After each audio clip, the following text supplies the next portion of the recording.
Big man with us today. We got Dean Croke, and you know what? It's one of my DJ. This is one of my favorite days. Are y'all ready to get some serious market data in your pocket? And we're going to transition on how you can use it to keep your customers ahead of the change curves. To the HPLS podcast. Live, relevant, and high performance information, conversations, and education weekly.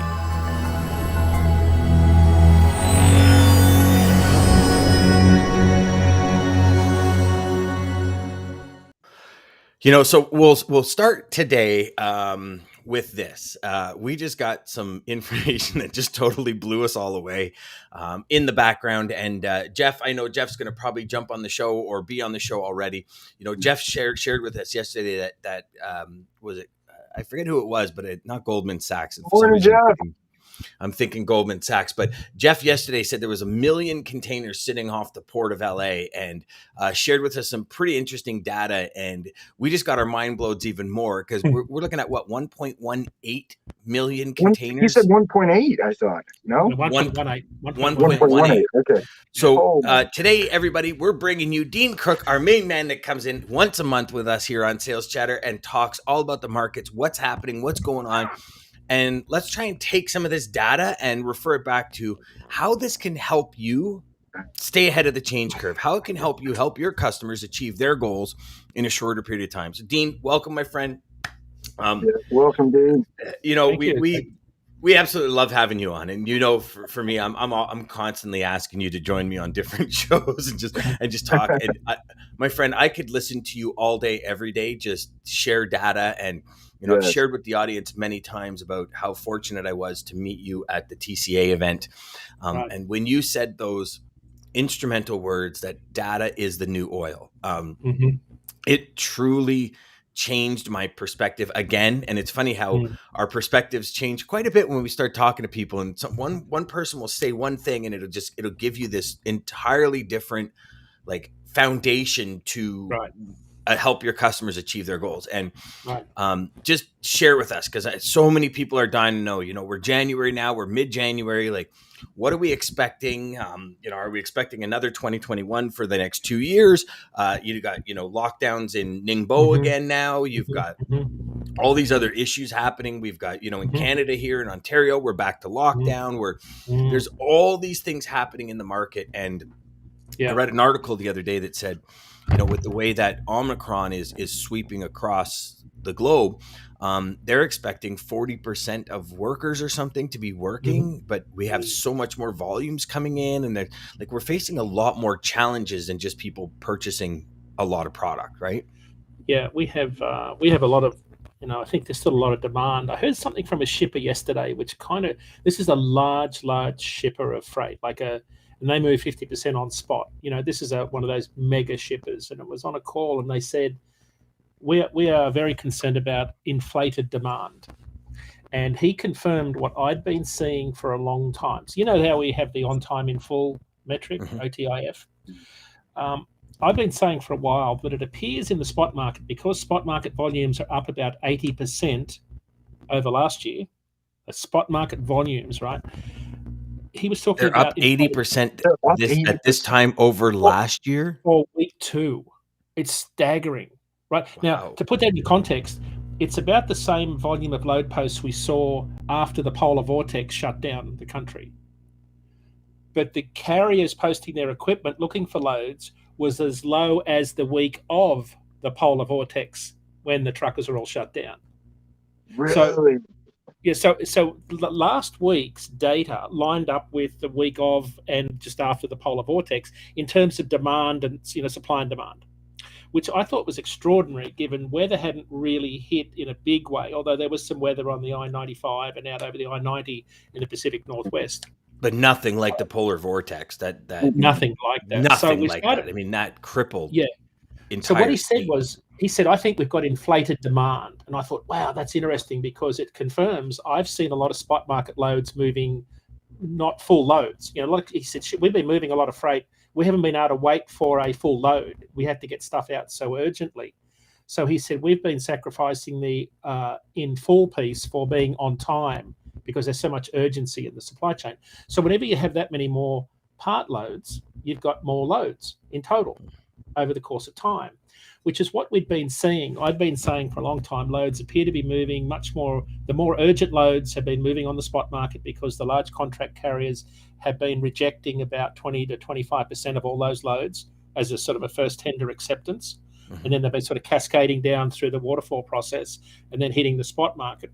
So that's been one thing that I thought was, I hadn't been able to prove it, but he was able to prove it yesterday, which sort of sets up this, if and when the supply chain fixes itself and gets back to normal, then we get back to more normal demand metrics.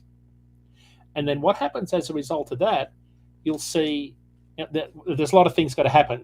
We've got to have more workers coming back into the workforce. The Omicron variant's got to move away. Sickness rates have got to improve, and absenteeism decreases, and people get back to work. When that happens, I don't know. But what will happen is carriers will spend less time on the dock, right, than they are now, because they're spending more time because there's fewer dock doors, because there's fewer workers in the warehouse loading the trucks and unloading the trailers. So that's why they spend. So I've been talking about, we don't have a driver shortage problem. We have a driver velocity problem, as in they're spending more time unloading and loading, so they're not moving through the network. So I've contended that we, in fact, have enough trucks to meet demand. It's just they aren't in the right place at the right time right now. So when the market reaches equilibrium, this inflated demand goes away, the trucks start to move through the networks faster, and you get to a point where supply equals demand. So that's sort of I use that as my ground truth, because there's a lot of talk about we're short drivers. I don't think we are. I think they're just being held up more and longer and more often. And this demand piece has been struggling, because if you look at the tons we're hauling from the ATA truckload index, the tonnage is not up much. But why have spot market volumes doubled if the total tonnage is not up? And of course, it's because we've had a lot more retail freight, but we've had a lot more freight that has to move more urgently on the spot market. Larger fleets have had trouble finding drivers. So I think we're in the next 6 months, we're in for more of the same, for sure. And I say that because we started off talking about there's still 103 vessels sitting offshore. I just sent you an email, Dan, with a picture of the plot of all of the 103 vessels scattered across the Pacific and down under Mexico. You could send that to DJ, or we could post it somehow. But it's absolutely staggering to see the volume of containers. Now, to be fair to the ports, they can't handle much more than 30 container ships at a time at berth. That's never changed. That's their cap. But the number of vessels has started to increase since June last year, because they've run out of space. When you look at the pictures, there's no space to put containers both empty and loaded. So you get this vessel bunching. But what's encouraging is the wait time has dropped 30% in the last month in terms of the anchor time, even though they're waiting about 18 days at anchor. That's down. And last month, I just looked at the data from IHS Market. Long Beach and Los Angeles moved 53,000 more containers in December than they did in November. So they're moving more volume. And I think that's encouraging. So we seem to be, there it is there. So what they did on the 16th of November, for all our listeners, on the 16th of November, they, due to, pollution concerns, and I see Jeff Dickinson's has weighed in there. Yeah, there's a lot of lockdowns going on in Asia, which is, of course, going to disrupt all of the vessel schedules coming out of there. But what that means is they've asked all the vessels to slow steam. So your arrival time in Los Angeles is based on your departure time out of Asia. So they've said just slow steam, slow down, and that reduces capacity and forces up FEU rates, 40-foot equivalent unit rates. And so instead of all of those 103 vessels sitting right off Los Angeles and everybody complaining about pollution while they're watching it on, chatting and slacking on their iPhones made in China, it was kind of the most bizarre situation you've ever seen. So out of sight, out of mind. Well, not only made in China, I found a report and I thought it to be so crazy. So one iPhone involves 43 countries on 6 continents to produce one iPhone. And when you start looking at that and you start looking at supply chains, I mean, they get so deep, so deep. Yeah. We don't, I mean, I never have, and maybe some of you have, but it's like, you got your Apple Watch, you got your iPhone, we have all these really cool things, and the complexity of how they source the parts, the pieces, like, to me, it's staggering. Like, it's just staggering. And most people will never, it'll just be, why isn't my iPhone here? Why is my iPhone delayed? And it's like, okay, that one continent is completely shut down because of a pandemic. And, we can't get it. I want my iPhone. I ordered it. And hey, listen, I'm in that boat, everybody. Okay. I ordered a truck a year and 3 months ago, and it's still. I was going to say, this truck, your truck. I'm telling you, DJ, about the my truck. salesman doesn't call me back anymore. Like, he doesn't return my phone calls. I text him. I'm like, Courtney, where's my truck? I want my truck. I want my truck. I want my truck. And I mean, I'm being obviously, no, I'm probably being a pain in the butt, but it's like, and he's like, he doesn't even return my calls anymore. It's like, he goes, Dan, I can't do anything. And I'm like, but I want my truck. Like, I used to just be able to go into a dealership and say, I want that one. And they say, okay, we don't have the stuff you want. We'll have it here in 5 weeks, 6 weeks. Okay, perfect. Let's go. And you move on, right? It's I do have a question for you, Dean, when it comes to the spot market. I've had a belief. I've somewhat proved it. And then it was more of a, making phone calls to prove it. But I believe spot markets artificially inflate demand and artificially inflate rates. And the reason I say that, and sorry, everybody, I know that we'll get to your comments in a second, is, you have these shippers that send an email out to 15 different brokers. Now, the reality is we all have the same pool of suppliers, of assets to call. So we start calling, and they're like, oh, okay, there's a big demand. My rate's going up. My rate's going up. My rate's going up as this demand increases. And I think when shippers go to spot markets, I fully believe, and again, I only have my conversations with suppliers to back it up. I don't have hard data, but I see it as rates get inflated just because of that. Because they're saying, okay, well, now there's a bidding war on my truck. I've had 9 different brokers call me for the same freight. Somebody's going to get it. So I'm just going to keep giving people higher rates, because either way, I'm going to get it. So I may as well try and get as much as I can. That's my perspective. Some people might agree. Some people might disagree. I think you're right. It's the day of. It's a day of rate, right? So if you're in the spot market and your lead time is day of, you've got to move it that day. You're going to pay a premium for that. And that premium is in the order of 25 to 30% every time you do that. So longer lead times help, but it's a leading indicator of contract rates over time also. But there's a lag of about 4 to 6 months in terms of how it drags contract rates up, but they tend to fall very fast. So contract rates are up about 36 cents a mile in the last year, national average. Dan. So contract rates, shippers have been they've had 5 or 6 quarters of double-digit rate increases. So freight being hauled this year in the contract market, that 80% of loads is at a much higher rate this year. And that will drag volume out of the spot market and drag spot rates down, because capacity shifts, from spot back to contract when contract rates go higher. Because carriers are going to want to, when spot rates come down, they don't like the volatility when margins come down. So they'll drift back to where a lot of them came from. Just after the pandemic started, a lot of them moved out of being leased on to a larger carrier at $1.50 a mile and bought their own truck and trailer and got their own authority and running at $2.50 a mile. So in the spot market, and spot rates are still up around $2.70 a mile right now. But it's kind of like shippers and carriers always are jumping back and forth, because I remember in 2018. So many shippers went to the RFP method and let's lock down capacity.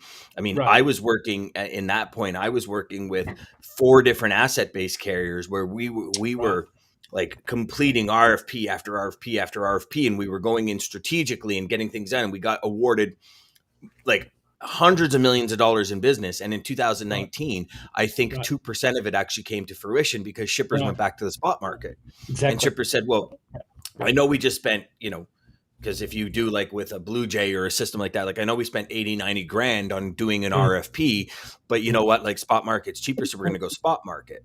Right. And then you see the same thing flip back on the asset side now when there's more money to be made. And, I get it, I guess. I guess it's well, it's you because make money where you can, but where you does could the blow. long-term relationship come into play here, really? Yeah, that's the key, though, right? We've joked about it on the find shippers with good memories is sort of my mantra, because and I can't blame them for being sort of selective listeners and forgetting about how hard capacity's been defined, and because if you're paying a premium on the spot market, it doesn't take much to blow out your whole annual transportation budget. So, when rates plummet in the spot market, I could see them doing what they did in 2019, and that's diving back into the spot market and tendering out loads to brokers direct. And of course, they're going to buy capacity at a cheaper rate because carriers are having a downward rate pressure. That's normal market behavior. I think the difference this time is it's been more sustained at a higher level. And but then, Well, I've been at the beginning of November, I started contacting CEOs because I said to myself, I want to find out kind of how shippers and manufacturers are actually thinking of what's going on. Like, Right.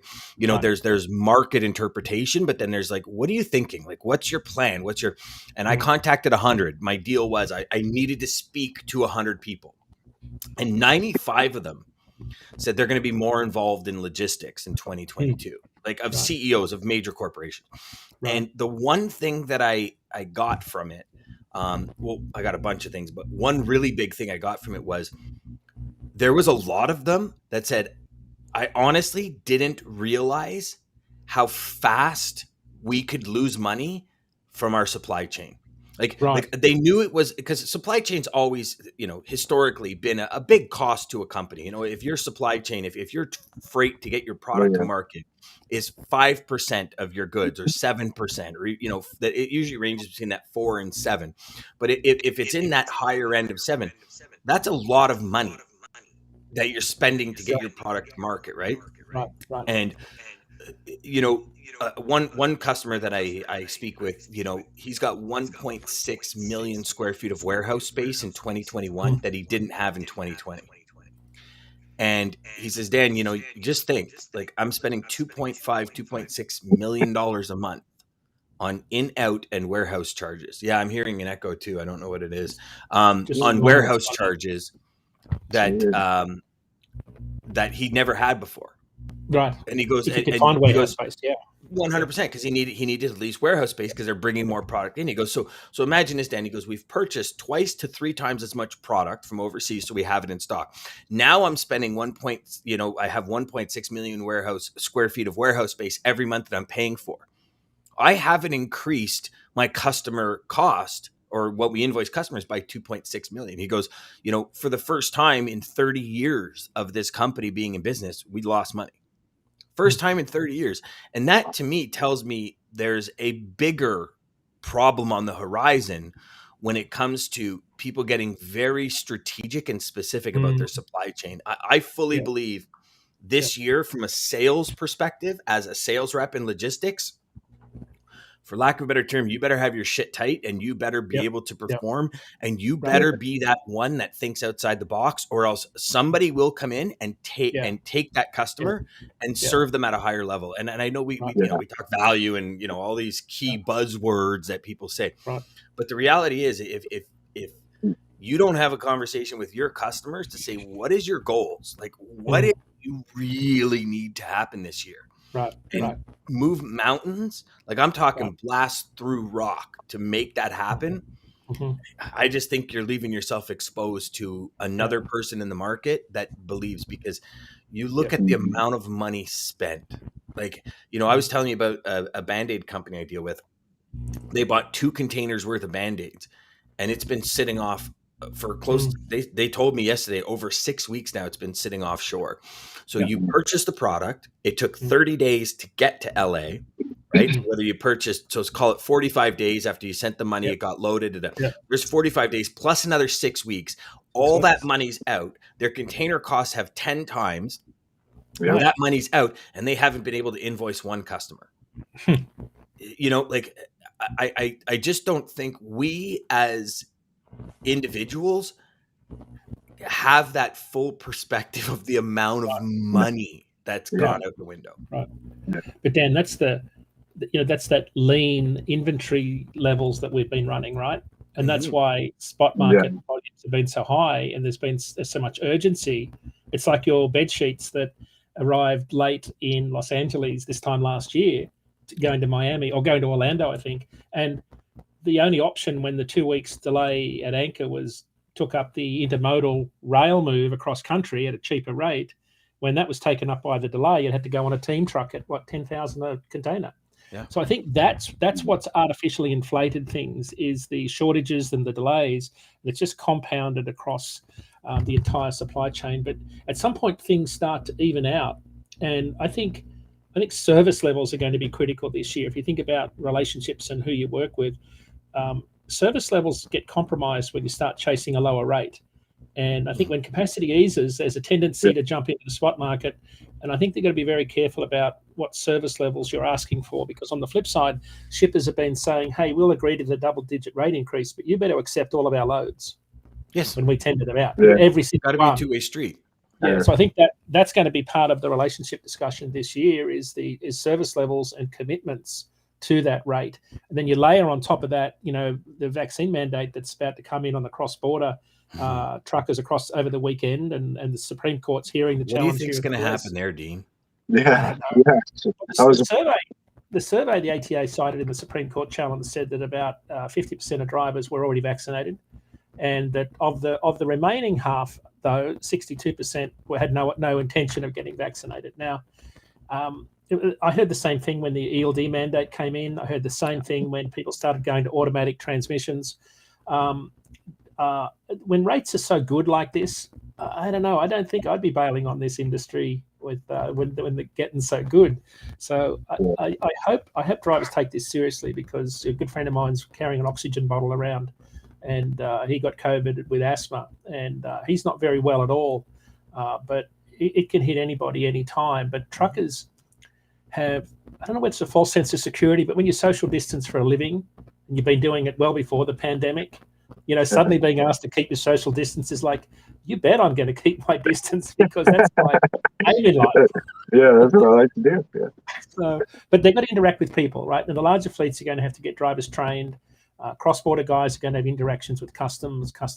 You're going to have interactions. So I just hope people do it from a health perspective. But to answer your question, Dan, capacity will be impacted by fleets that either have or don't have high vaccination rates. Mm-hmm. Because some of those drivers won't be able to go places. Eventually, they won't be able to go to a place that, if they're not vaccinated or don't have, some sort of safety measures in place. So that's going to affect both cross-border transport, but I think it'll affect capacity from some of those carriers that you would normally lean on. That's going to be the question you're going to have to ask. Mm-hmm. What's your vaccination policy? That's a good question, Dean. Oh, yeah. That's a great question. I shared with my community, I think it was the week before, sorry. One of my big things that I've always done in January and leading up to January, I actually do it more like the beginning of December, is I sit down with my customers, every single customer and every single hot prospect, especially in times like this, like when capacity is a must. And I have the conversation, like what does your 2022 look like? What does it realistically look like? When we first hit COVID in 2019 or 2020 into 2021, it was like 2020 was this kind of really freaked anomaly year. So it was kind of like if you were trying to say, your business is going to be like it was in 2018. You couldn't use it. And I remember when we were at the TCA event. TCA, Dan Einwacker from Challenger said, like, if any of you are basing anything off of 2018, you're wrong, because it was such a blip in the, so you can't base your profits. You can't base your miles. Like, you got to go back to 2017. So that for me was 2020, right? Then we get into 2021. We've been in this pandemic long enough where suppliers, manufacturers, shippers, they know their process now. Like, as much as it's challenging, as much as it's frustrating, it might be pissing you the hell off, but know that process. So I was saying, have a conversation, find out their highs and lows. What is their volume expectation? What is their expectation of you? What is their expectation going into 2022 of how they're going to achieve their goals? Right. And I don't think we can have a full intellectual conversation or a productive conversation if we don't understand this from our customers. And now we've just added another layer to that, which you just hit, which was, have the conversation with your suppliers now, especially like if you're doing transborder, have the conversation with your suppliers, because you might have the conversation with your customer thinking those suppliers are ones you can lean on. Yeah. And all of a sudden they're not there for you to lean on. So you've done it. You spent weeks developing this plan and getting things in order, and you got this great routine going, and it's going to fall flat, right, because of the other side of the coin. Yeah. DJ, you were going to jump in there before I. No. I'm so yeah. I mean, just with what he was saying, but the whole vaccine thing. I think you touched on something we really didn't. I could see it was kind of like an aha moment for Dan too, and I was like, oh man, we really have to think of that from both sides and. And kind of prepare. We've got some comments here that everybody's. That's kind of something to add to the list. I mean, it's just a list you got to ask. That'll be the story of 2022. It's like it'll be one thing falls after another, because carriers that haul for the Department of Defense or any government contracts already have to step up to all that freight, right? So it's already in there. I think that'll flow over to the more general freight community eventually. Hopefully, carriers. It could see a shift if they stick at the 100 limit for companies in terms of who gets vaccinated and who doesn't. Could see a migration of drivers to smaller fleets where they don't have to get the vaccine mandate under 100 trucks. Or drivers staying within, like Canadian drivers that used to do U.S. Transborder are going to stay in Canada. Yeah. I know a few that I personally know who it wasn't because of vaccines. It was just because of the hassles at the border and all the different stuff they faced. Going to a lot of companies and the issues of not being able to use bathrooms and and almost being, because there was a point where drivers were being treated like they had this crazy disease that was going to kill everybody. And he goes, a couple of my friends are just like, Dan, I just have no desire. He goes, I've asked my company to transition me to Canada only, because I don't have the desire to do it anymore. You could see a situation where there's a lot of transloading at the border or just drop and hook, right? Yeah. But so at some point, someone's got to cross the border. Like you're not going to have a warehouse literally on the Niagara River, right? On the border. Like, so someone's got to cross the border with a load, even to do a drop and hook at Buffalo, for example, or Champlain or any of those places where they. So I don't know how that works. I could see a lot of freight going up to the border. But at some point, someone's got to move it across the border to another location to go further north. If you've got truckers just staying in that region, that'll add a lot more cost and complexity. It's how U.S. Mexico used to operate, right? Exactly. Before carriers started getting authorities or hiring drivers on the other side of the border to haul their trailers. And I remember when I first. In my career, when I first started dealing with Mexico, it was like, no, you have to transload in Laredo. If you don't, your trailer is going to be used as a grow op. Like it's going to disappear. They're going to dig a hole, they're going to bury it, and they're going to grow weed in it. That's it. It was like, what are you guys talking about? It's like, no, this is what happens when it goes into Mexico. And then you have carriers like, I think Swift was one that started pretty much U.S. Express. Like there was a couple of companies that got where their positioning in the market was, there's no transloading. It stays in the trailer and it gets there. So they hired drivers on the Mexican side, Mexico side. Sorry, I apologize. Mexico side to get the freight done. And, then all of a sudden Canadian carriers now, I know a lot of Canadian carriers now and beyond the really large fleets, smaller fleets that have now connections, and they go and like flatbeds, double drops, reefers, dry vans. Their trailers just get hooked up with a Mexico company, and they go in, and the trailers come back to Laredo. Right? There's ways to do it. I mean, how many companies in the U.S. consolidate their freight into Buffalo and then move it as truckload into Canada? There's pool distribution, there's spoke distribution, and all that. There's all these different methods that we use. I just want to get to the comments because I know we've been some really cool conversation. So the first one we're going to start off with is obviously Jeff Yak. I mean, crazy stuff right here. One we got to talk about right now is Gary. It says, "Good morning, gentlemen, and you too, DJ." Right, and then we got so Jeff was saying Tianjin now too. 13 million people are currently locked down in Nexian and Yanzhou, and it is, and I think it's going to sweep Asia. It's kind of like us, right? Like Ontario went into lockdown. We're going to see what we're going to do on the 26th, but they've been mandated at 50% capacity. If you can work from home, you have to work from home. Right. And when you have, I think back to that, and I know I've probably said it to everybody a million times, but I think back to that lady at Pure Later where my wife was on the phone with her trying to track a package, and the woman says, "Here's the problem. We normally at this time have 3 trailers outside. We have 10 trailers outside. That's not the problem. The problem is we have 30% of the staff in the building that would normally be in the building. So you have this influx on one side and you have this decrease of right? Just what we talked about. Yeah. So transit time from Pacific Rim has now tripled. Ryan says, "Here we go. There you go. Good morning, guys. My favorite Yassine." Yes. Sure. So on that point that Ryan made, it was Gary. Gary made that point about Asia, right? So think about this: you've got Chinese New Year normally happens on. Are you talking to 13 million people? Yeah, I think he's talking about. That's so Jeff. Normally, Jeff. So normally you see a big drop off in import volumes in February, March because of Chinese New Year.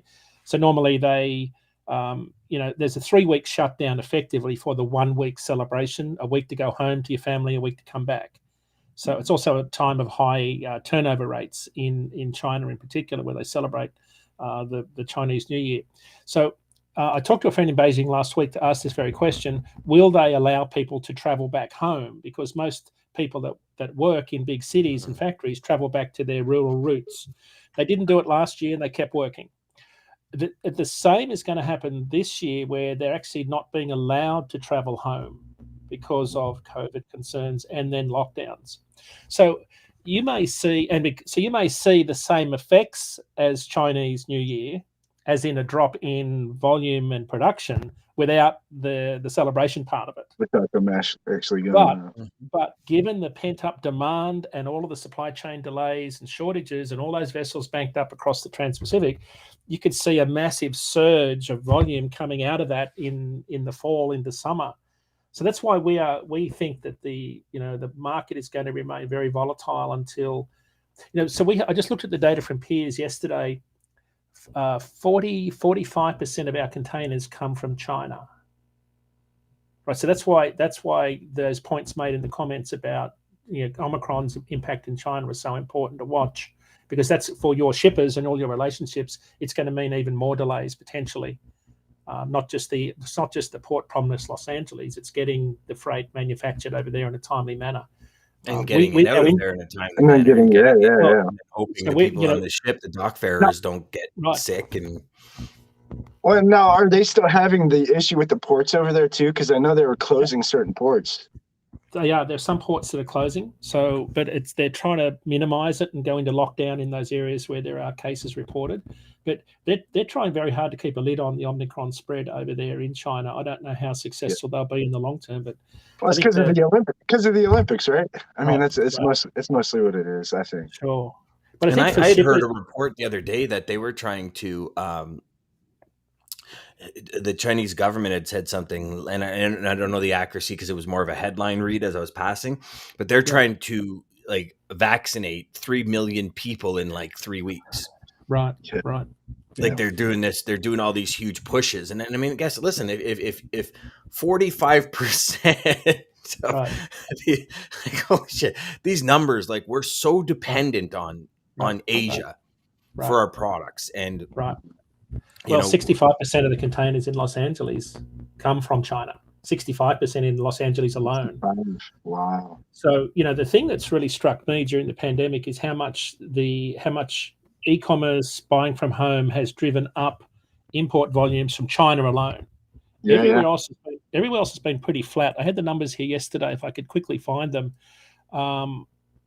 it's not jumping out at me quickly here. But we've become even more dependent on China during the pandemic because of the mix of freight. And I think your example, Dan, of Band-Aids, bed sheets this time last year, anyone that's working with shippers in terms of setting expectations and looking for creative solutions, they need to work very carefully with their partners this year to make that happen. Because I think, we're a long way from having this settled. On top of that, we've got a lot of inventory replenishment to go on in North America because inventory levels have been drawn down so much. So it's going to keep intermodal extremely busy, dray carriers busy, all the ports are going to be very busy, a lot of dry van transloaders will be kept very busy. I said on SiriusXM this morning that one of the markets, all of the markets I would watch very carefully if I was a truckload carrier is port markets, because there's a direct relationship between import container volumes and truckload volumes outbound. Export volumes are suffering because of so much port congestion, but import volumes are pretty good, particularly places like the Inland Empire. Our Ontario freight market, I was reading a report from the university over there, the number of people working in the transport and warehouse industry in, around Ontario has increased by 24% during the pandemic. So there's been a lot more warehouses built. A lot more people. They're trying to find more people, can't find enough people. And that's why truckers are being held up so much on the inbound, outbound dock side. I look at it and I say, just for us. So we think of just us, right? Yep. I was in an office, right? Just before the pandemic hit, I started working from home. But if I didn't, I would be in the office, then I would start working from home. Now, all of a sudden, if I have a PC at the office, like if I have a desktop at the office, I need a laptop. Right. If this has... 43 countries on 6 continents. How many pieces and places does a laptop come from?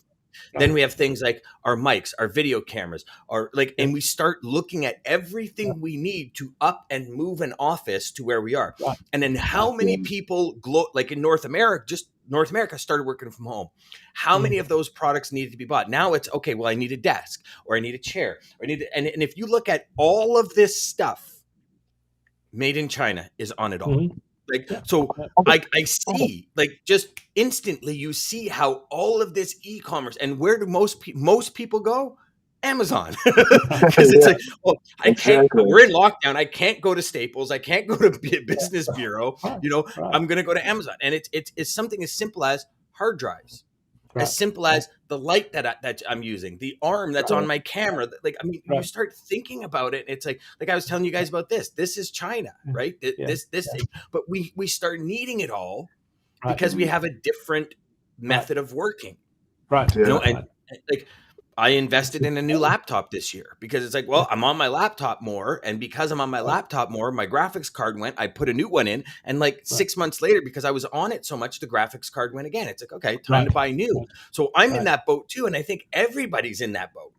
This is what it is. This is what we're doing. And so, there's going to be this massive increase in stuff that we never would have bought because if I'm at my desk at the office, I'm using the camera on my computer, or I'm using, I don't have this arm and another arm and all these all the fancy setup. Where you're like, well, if I'm going to do it from home, I may as well do it right.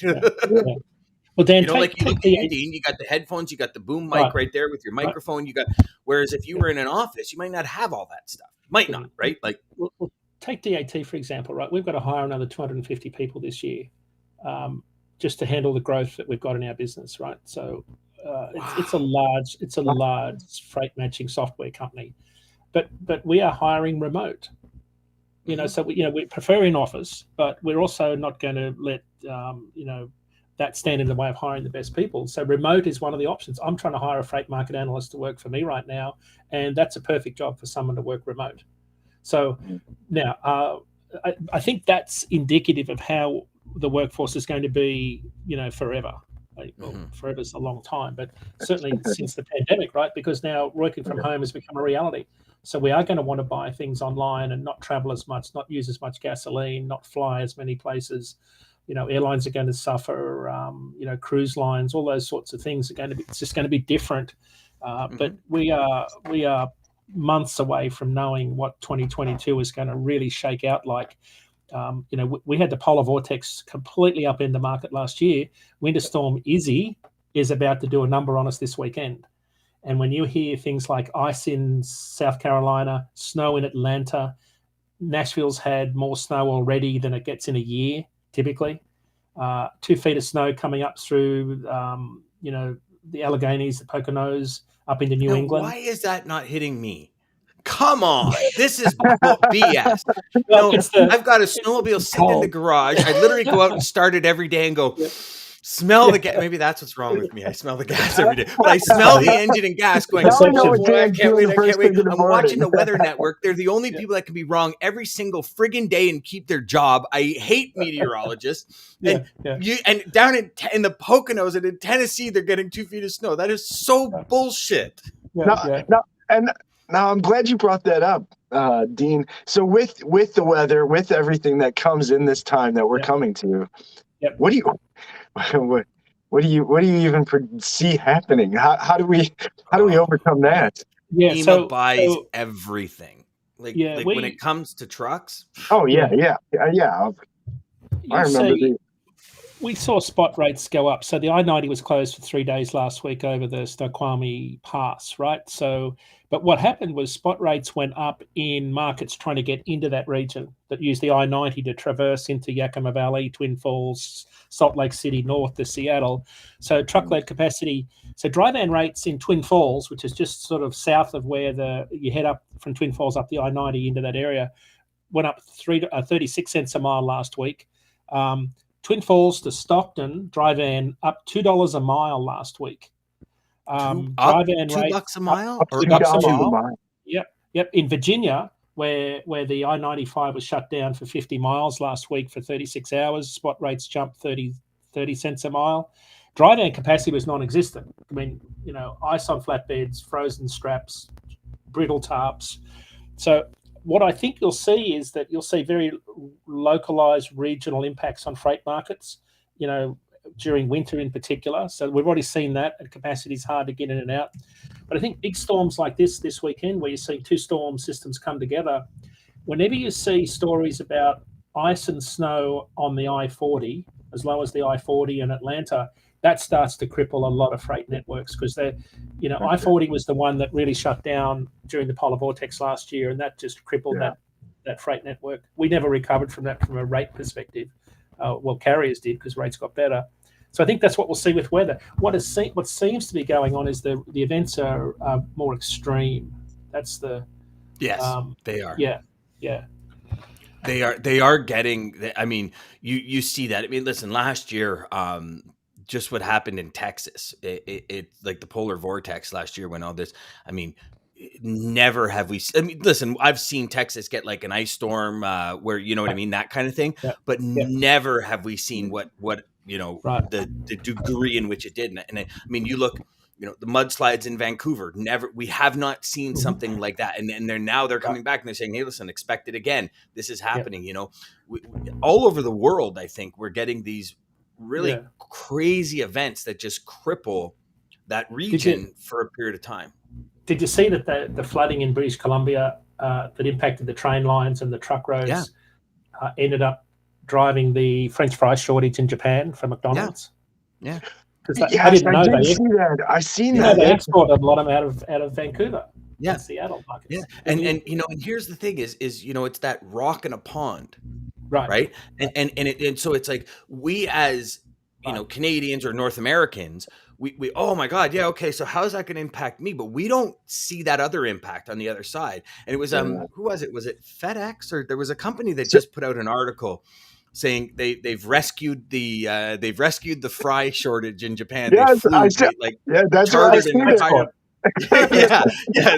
They chartered a plane of French fries to go overseas. They saved the French fries. Here's the thing, and here's the crazy thing. So I got a friend in New Zealand, Nick Redstone. So Nick, if you're watching, love you, brother. Nick and I used to do the NRDD show, Dean, as you know. Right. And so Nick, when New Zealand went into lockdown, they locked down, like everything was closed, fast food restaurants, everything. When they opened up, he counted 147 cars in the drive-through lineup at McDonald's. 147 cars, and he says 147 cars. He says, Dan, they when he got to the window, he asked the person, like, how's it going in there? He goes, we sold 16,000 hamburgers in like 3.5 hours. Wow. Yeah. Listen, I know we've gone way over time, and I expect we ran way over. Of course. So, just for all of you watching and listening, if you're looking to raise your bar in this industry and you want to become a market an analyst, Dean's looking for somebody to join his team. And if you want to work with the best of the best, I suggest you get a hold of him. So his email, I'm going to put his email in the chat for you. I'm going to put it in the Facebook group. There's Dean. Sorry, Dean, I'm posting your email all over the internet. Yeah. You're going to get all sorts of people saying you should buy crypto and everything. But but if you have, it's Dean Croke at dat.com. So DEAN.CROKE@DAT.com. Get a hold of Dean. Send him your credentials. Dean's looking for somebody for his team. You know what? You can't work with a more knowledgeable man in the market. I believe that wholeheartedly. Thank you, Dan. Dean, brother, thank you so much for being here again. Thank you, Dean. I think, DJ, we got to find a way to get Dean on like every 2 weeks or something. And I know Dean's got a busy schedule, so we might have to throw him a couple bucks or something. So we'll have to do something there with Dean. I didn't mean that realistic. Anybody from that watching, it's not happening. But Dean, thank you, brother. Thank you, Dean. Yeah, your knowledge and just everything you bring to the table, man. What you're doing for the industry and just getting everybody, especially coming onto the show here and just informing us with what's going on, man. It's thank you. Right. Yeah. Thanks, Gary. Gary. Yes, Gary. Thanks, Gary. Dean is the man. Thanks, Kev. All right, Ryan. I just had Siri come on, go, yeah, you want to call Gary? All right, everybody, have a fantastic day. We will see y'all tomorrow.